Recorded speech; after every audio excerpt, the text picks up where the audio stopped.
e isso pode ser um indicativo. O advogado faz constar, olha, quero constar que a parte está muito abalada e tal, emocionalmente, tem o intuito de continuar, mas no momento, isso dali ele pode estar querendo plantar exatamente esse possível desequilíbrio.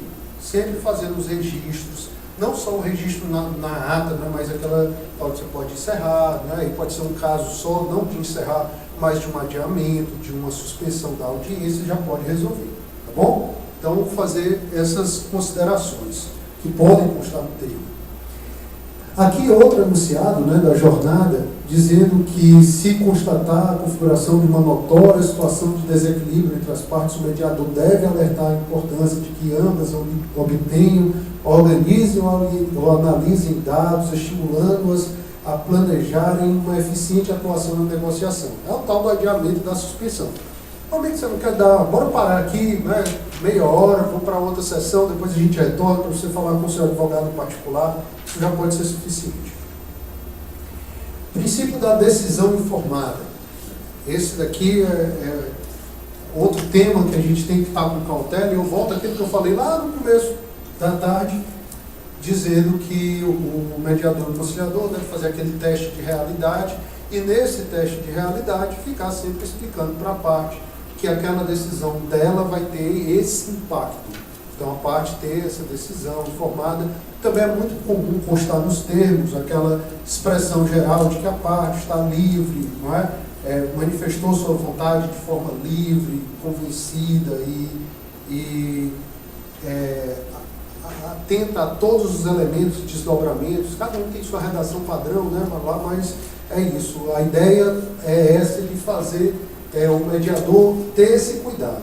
O que a gente tem que lembrar aqui, e que pode ser uma pegadinha para você, e o advogado, mais uma vez, vem com aquela malícia, né, de tentar jogar, ou então, às vezes, a parte, inocentemente, sem advogado, mas o mediador e o conciliador não é assessor jurídico da parte. Então, se há uma necessidade de informação, se a parte não está entendendo o impacto, e logicamente que o mediador pode fazer considerações gerais, mas entrar em detalhamento, se a parte acha que precisa disso, se está sem um advogado, se precisa de um estudo mais detalhado, suspende, adia a audiência para que isso seja feito, mas não cabe ao mediador. E o que o mediador pode fazer não é certificar que as partes estão compreendendo e fazer registrar isso na ata. Ah, mas eu fiz sem saber o que era que eu estava fazendo. Coloca lá que foi explicado, tal, e aí vem o desdobramento, o detalhamento no termo daquilo para ficar claro que a parte sabe o que está fazendo. Tá certo? E outro dia teve um amigo que me trouxe um caso que a audiência sem advogado e tal, e depois ele veio que o cara tinha que pagar, acho que foi na Justiça do Trabalho também, o cara tinha que pagar o INSS. E aí ele pactuou que o pagamento ia ser parcelado e que ia ficar bem pouquinho, era coisa de 300, era 400 por mês o parcelamento. Sendo que ele anuiu lá que pagaria o INSS. Aí quando veio a conta do INSS, R$5.000 para ele pagar de uma vez. Não havia parcelamento para o INSS. E aí faltou o quê? Decisão informada. A parte acordou com o pagamento, mas não tinha esse detalhamento, né, de como seria o pagamento. Ele achou, não, tudo bem, tá? Ele achou que os 5.000 estaria no bolo, porque ele pagaria parceladamente. Problema, falta de decisão informada. Princípio do respeito à ordem pública e às leis vigentes. Parece algo mais genérico, e aqui se aproxima muito do que foi dito anterior, de que o mediador não é assessor jurídico da parte. E às vezes você pode se deparar com um acordo firmado que é ilegal. Né? O que as partes estão colocando, não estou falando, e isso daqui é muito importante para definir o âmbito desse princípio, não quer dizer que as partes só podem acordar de forma idêntica àquilo que eventualmente o juiz julgaria. Não. Existe uma diferença muito grande entre o âmbito de licitude e o âmbito do que o juiz decide.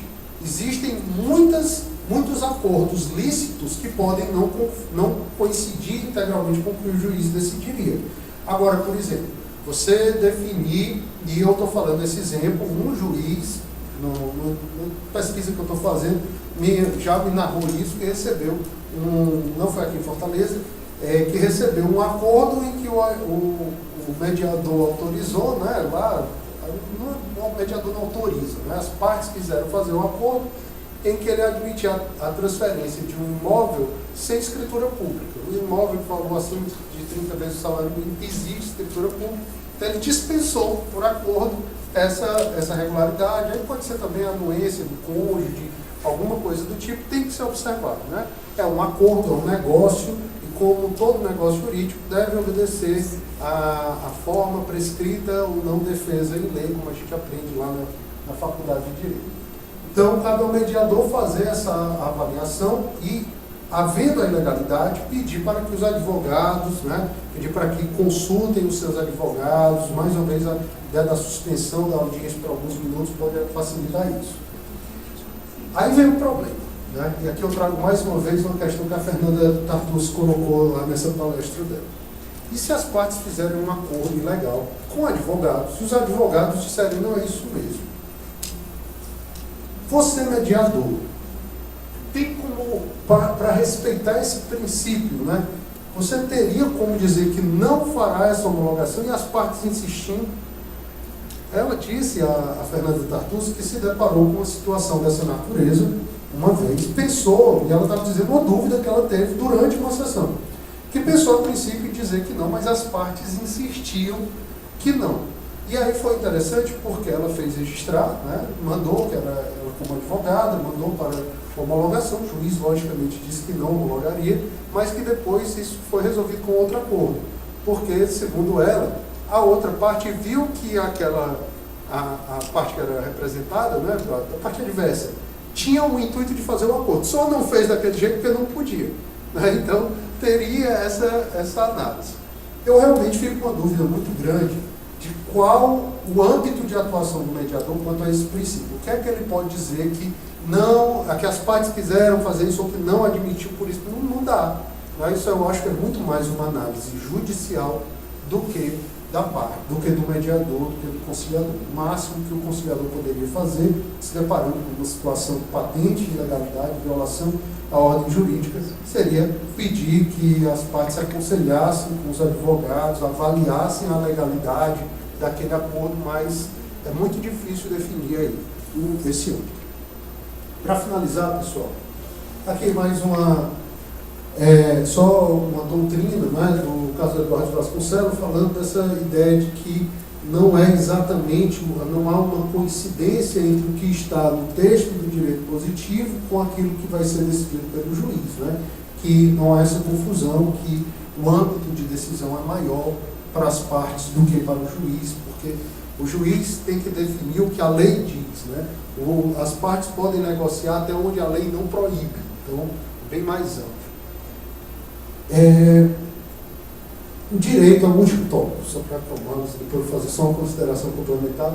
O direito à representação jurídica. A gente tem um problema hoje, só para que vocês tenham uma ideia de quão complexo isso está. Esse artigo 11 da Resolução 125 do CNJ está sendo discutido no âmbito do CNJ, com possibilidade de mudança, porque os advogados querem que sua participação nas audiências seja obrigatória, né? Eles conseguiram a vitória no CPC, o CPC diz, né, que as partes devem estar acompanhadas dos seus advogados, tem o dispositivo da indispensabilidade do advogado nos atos processuais, o que reforça, então há uma tendência muito grande à participação dos advogados. Há, todavia, esse artigo da Resolução 125, que diz que nos centros poderão atuar, poderão, né, olha que não é deve, poderão atuar os membros do Ministério Público, defensores públicos, procuradores e advogados. Então traz como uma faculdade. E em cima dessa faculdade, isso não é uma peculiaridade aqui do Ceará, isso está acontecendo no Brasil todo, os centros, quando recebem as partes, né, fazem ali o pregão, estão as partes, os advogados não compareceram, chamam as partes, perguntam se elas estão cientes do direito de representação jurídica, explica a mediação e pergunta se querem continuar ou se desejam. A parte diz, não, eu quero, e toca, né? Os advogados se veem ofendidos em suas prerrogativas com essa postura e vem questionando. Mas, por enquanto, existe esse subsídio aí da Resolução 125. A verdade, pessoal, é que a presença do advogado, e eu sei que algumas pessoas discordam, mas, na minha opinião, a presença do advogado é muito importante, muito boa. É alguém que ajuda a gente. Algumas pessoas acham que o advogado vem com aquela postura mais beligerante, mais contenciosa, adversarial. Eu, na verdade, vejo já uma pequena mudança na postura geral dos advogados. Muito importante, a parte está envolvida emocionalmente com o conflito. Você tem alguém que é um técnico desligado do conflito, tem uma possibilidade de fazer uma análise um pouco mais distanciada, ajuda na qualidade do acordo. Então, assim, na minha opinião, se possível, as sessões, as mediações judiciais só ocorreriam com advogado. No entanto, e aí vem alguns pontos, né? Se o advogado foi intimado, se a parte foi intimada, se tudo isso acontece, você explica o direito que a parte tem, ressalva, reitera o direito que ela tem de não participar da sessão e tal, e ela diz, eu quero, eu também acho que não tem nulidade. Se tudo isso foi feito, eu acho que não tem nulidade. O advogado foi intimado, foi intimado, não compareceu, e a parte está ciente e diz, não, eu quero, eu acho que não tem problema, e o fundamento, eu coloco aqui, né, tentando trazer mais uma vez a doutrina, eu faço questão de trazer o Daniel Amorim Assunção, que é um advogado.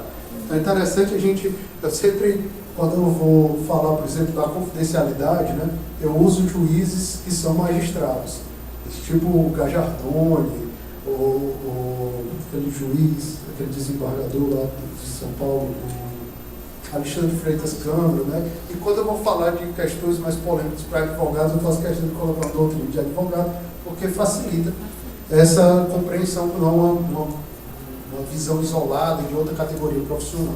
Então está aí, que é o fundamento básico para que se admita a realização da audiência sem advogado, que na verdade aquele ato negocial de autocomposição, ele não é um ato postulatório e como tal não é imprescindível a presença do advogado.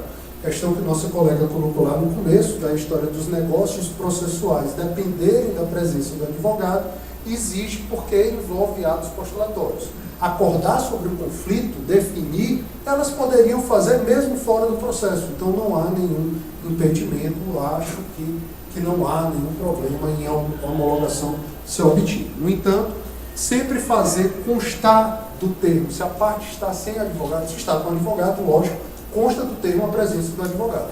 Se está sem advogado, por favor, cautela na hora de definir o que está no termo.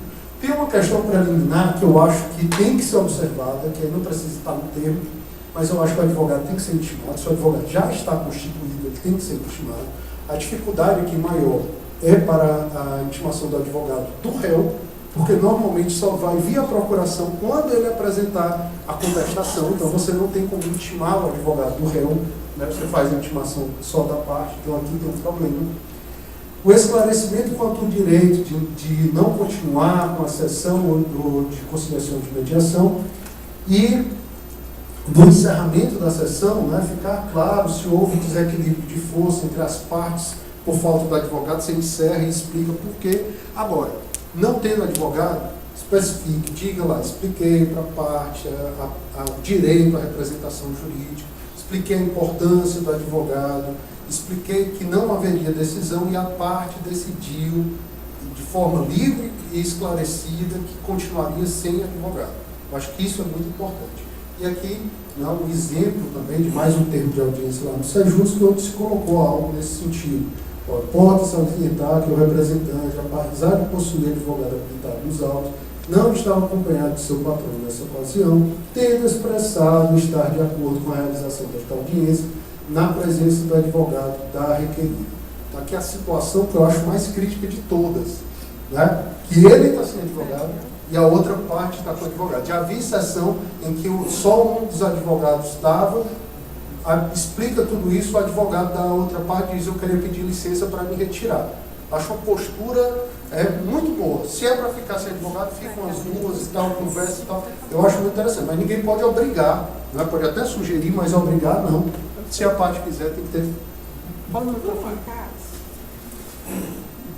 por um acaso, esse termo foi até de uma audiência que ela, né, digitou e eu fiz, e que aconteceu uma coisa que eu gravei, e eu senti que a parte que estava sendo, né, advogada, ela estava receosa em fechar o acordo. Ela falava que sim, aí voltava atrás, falava que sim, voltava atrás. Aí, por último, ela falou que sim. Aí, como eu senti que ela estava muito assim, eu peguei e falei assim, então quem agora não vai fechar, fazer um acordo, sou eu. Eu vou pedir, a gente vai remarcar outro dia, você vai procurar outro advogado, conversa e volta. Aí o outro advogado falou assim, gostei, doutora. E aí ele gravou, porque quando voltou, ela já voltou segura de ter feito o acordo, tudo naquele sentido. Foi que a gente pegou e pediu para ela. Ela, né, voltou a ser advogada. Ela voltou a ser advogada, mas já com muito tudo decidido. Eu poderia até, como dica, né? Eu sei que a gente tenta fazer o termo mais sintético possível, mas poderia ter desdobrado um pouco melhor isso, né? Vai ficar cada vez mais caracterizado. Pessoal, isso é uma situação crítica.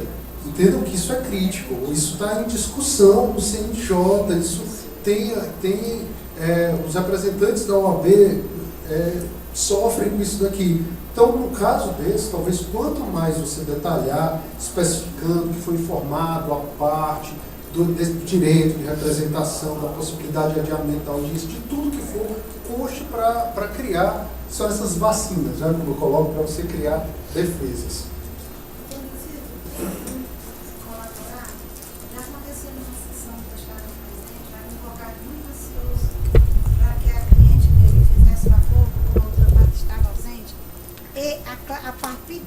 A parte querendo fazer o acordo, ela pediu para o advogado sair, certo? Ela pediu. Aí ele disse, eu não posso sair porque a minha obrigação está aqui, lhe protegendo, lhe assistindo. E se eu sair, eu quero que conste no termo que eu não saí. Aí, quer dizer, joga o problema pra gente. Era para dizer que ela requereu a saída dele. Assim, só concluindo o que foi que eu fiz, eu adiei a sessão. Porque eu ia ficar dizendo, uma coisa que não eu podia dizer ao advogado, ela quer que você saia? Não podia. A gente adiou. Até é bom colocar isso, né? Que o termo, você, mediador, você, conciliador, está fazendo uma certidão, você está certificando de algo que ocorreu. Então, talvez a pior das situações seja você certificar algo de modo irreal, falso. Né? Então, por favor. Pessoal, só uma última consideração. Porque realmente uma parte desse material ele já estava pronto, eu tentei adaptar só, ampliar, trazer um pouco mais de citação para vocês. Eu queria só lembrar de um desdobramento, né, até pedido mesmo, lembrança da desembargadora Terese, muito delicadamente me ajudou aí nessa definição, que é a questão das custas e honorários, né, também com a presença dos advogados e tal. Não encerrar o termo deixando essa questão pendente. Então, se há um acordo e sem os advogados, as partes não podem negociar os honorários advocatícios por conta do Estatuto da OAB, né, com veda e tal. Então, dando ali as partes, os advogados, já tenta definir como é que vai ser a distribuição das custas processuais, das despesas processuais, dos honorários advocatícios, para evitar que fique qualquer ponto pendente para uma discussão futura. O mais comum, o mais normal, né, que haja uma distribuição, cada um arca com suas custas e os seus honorários, e essa seria a situação mais simples, mas os advogados e as partes, às vezes, o que uma pede, o que a outra aceitou é mínimo, né? Então eles podem pactuar de uma forma diferente, tá bom?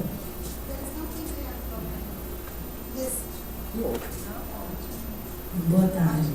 Eu só queria ressaltar que, embora com toda a importância da mediação, né, eu falo como advogada, representando também a OAB, e em muitas partes da sua fala, a gente vê a questão do advogado meio que como um vilão na história da mediação.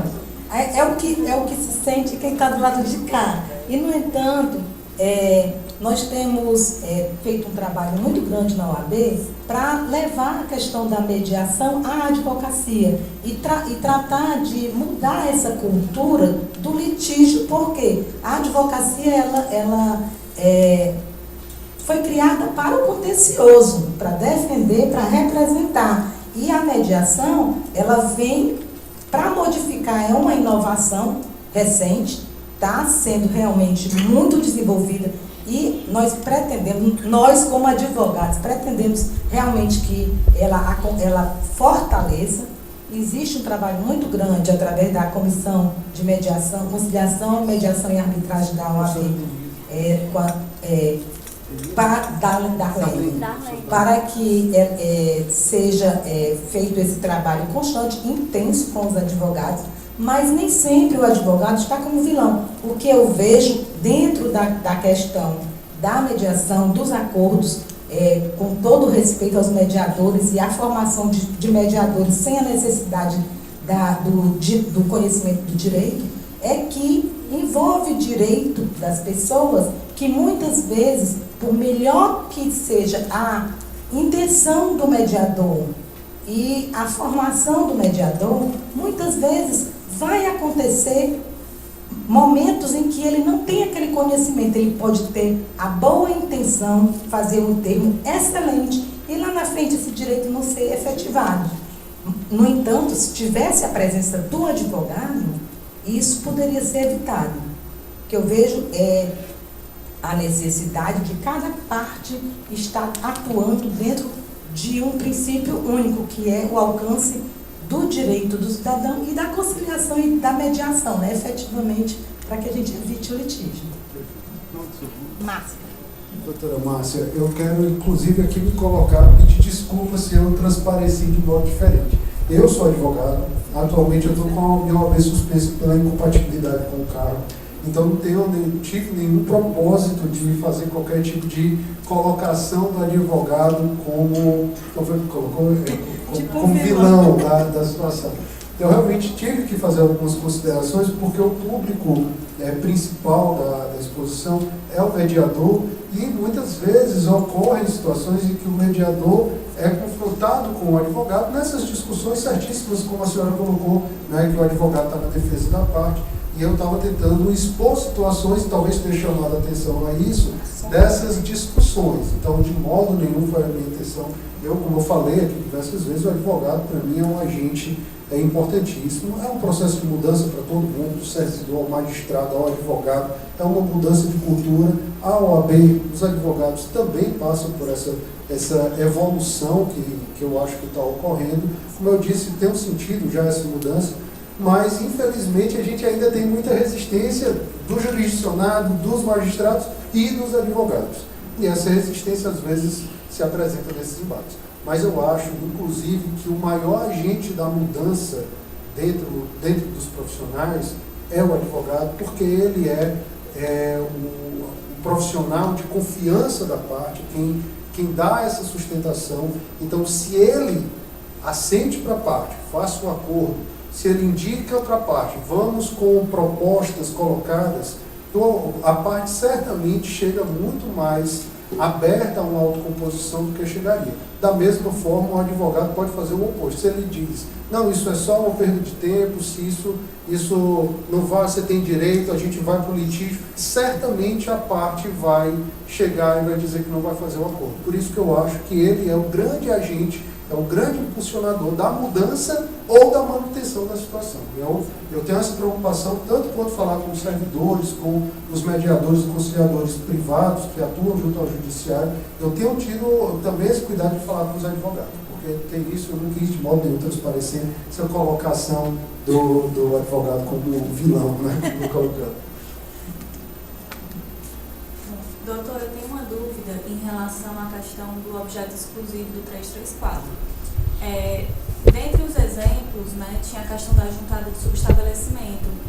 E aí eu lembrei, assim, eu entendo, fica bem claro para mim essa questão, mas teve uma situação que aconteceu, eu sou mediadora em formação, mas eu também estou no Sejusc como digitadora voluntária.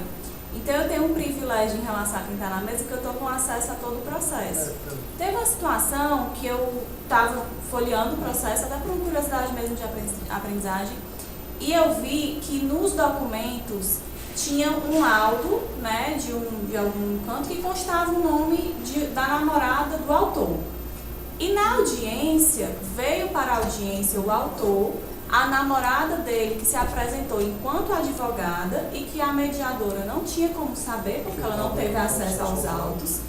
E aí veio a requerida, né, com o advogado dela. E como eu estava ali, eu verifiquei aquilo ali, que na realidade não era o advogado que estava habilitado nos autos, ele tinha um outro advogado habilitado e era o namorado dele, né, que poderia gerar uma situação, né, em algum sentido. E aí eu perguntei se ela já tinha procuração nos autos, até pela orientação do Helder lá no Sejus. Eu falei com ele rapidamente a situação, falei, Helder, e aí o que é que faz?